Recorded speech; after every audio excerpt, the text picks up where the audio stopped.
John Foreman, who plays in a band called Switchfoot. And they're really nice, super good people. I learned how to zoom in. And it was funny. It was this funny moment because it wasn't a nonprofit. It was no big idea. We were just trying to help our friend.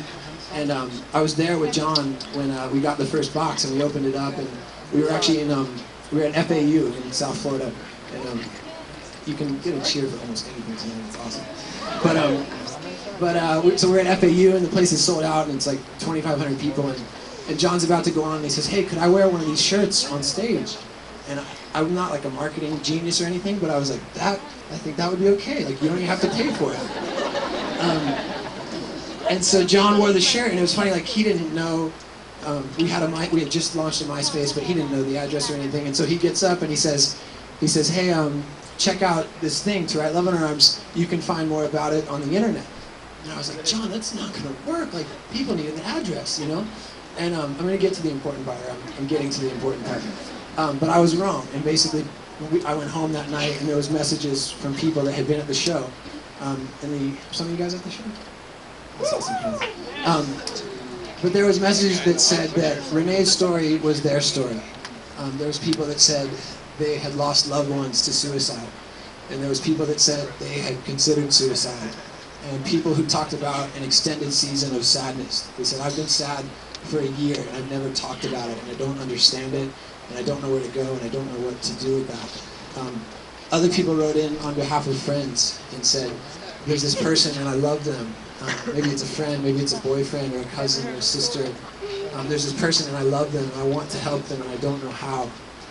Can you help me?" There was other people that wrote in from the whole other end of the spectrum and said, "I've never heard about these issues. I don't know a thing about depression. And maybe that needs to change." Basically, if you fast forward, we've learned a lot. Renee will be 2 years sober on February 24th, which is really great.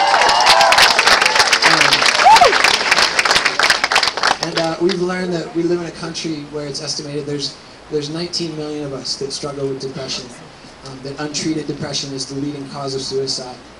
It's estimated that of that 19 million, that 2 out of 3 never get help. That 2 out of 3 people walk through it alone. And that to me is the most staggering number. And yet we're learning that there's a ton of hope, that depression is treatable, and that these are issues that, ultimately we're here and we believe in hope, I think, on the grandest scale.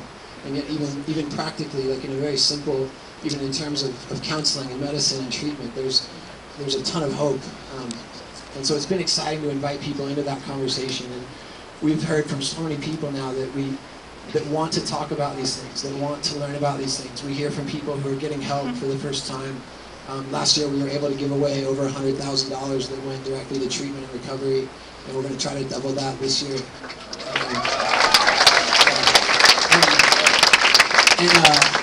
And to me, honestly, the most exciting part is not the money. Like, I know I run a nonprofit, and the giving away the money is supposed to be that's the thing that everyone's used to. But to me, the most exciting thing is that we're talking about things that you don't hear much about. We're talking about things that, I know for me, growing up in school, I didn't hear about these things. Growing up in church, I didn't hear about these things. And I think some of that's changing, and some of this conversation is coming to the surface. And it's just been a privilege to be a part of that. And we talk a lot about honesty. We talk a lot about freedom. Obviously, we love this idea, this possibility of people being free. We talk a lot about community. We really believe in this idea that we weren't meant to do life alone.